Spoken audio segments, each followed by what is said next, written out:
Hey guys, this is Adam. Wanted to share a simple solution to a common problem that almost anyone that flies RC helicopters has had to deal with, and that is a bent spindle shaft.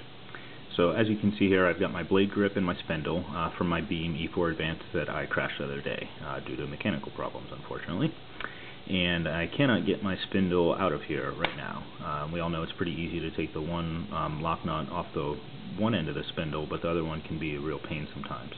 As you can see, I've kind of marred up my old spindle here. I've tried to use any and every tool I could possibly think of to try to get that off, and I was just not successful. So there are some specialty tools to be able to do this. However, they're about, I don't know, $20 or so, if not more, plus shipping. So I didn't feel like waiting the 4 days to get it shipped, or spending the money on it, so I decided to come up with my own solution. I've seen something similar like this, I think, mentioned on a thread, and I don't know if that was what he was talking about, but this is my interpretation, and it worked pretty well. So here we go. All you really need, this is a 3mm spindle, so I just got two 3mm nuts and hex nuts, and basically you want to make sure that the nuts that you get are thin enough that two of them can fit on the threads on this spindle here. So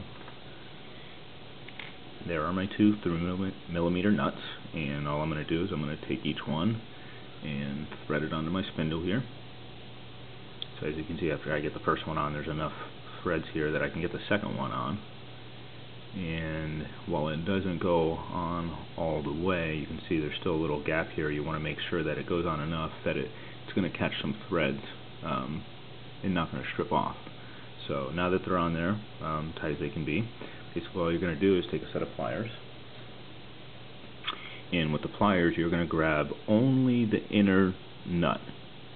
Make sure you're not touching that outer nut, just the inner one. And essentially what you're going to do is those two nuts are going to create a lock nut in a sense.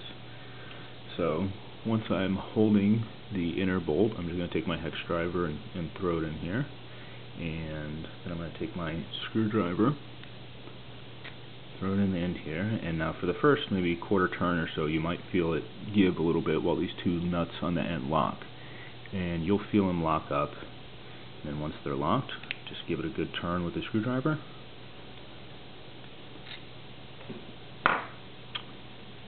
and it's broke. So do it by hand now, and lo and behold, there's our locking nut.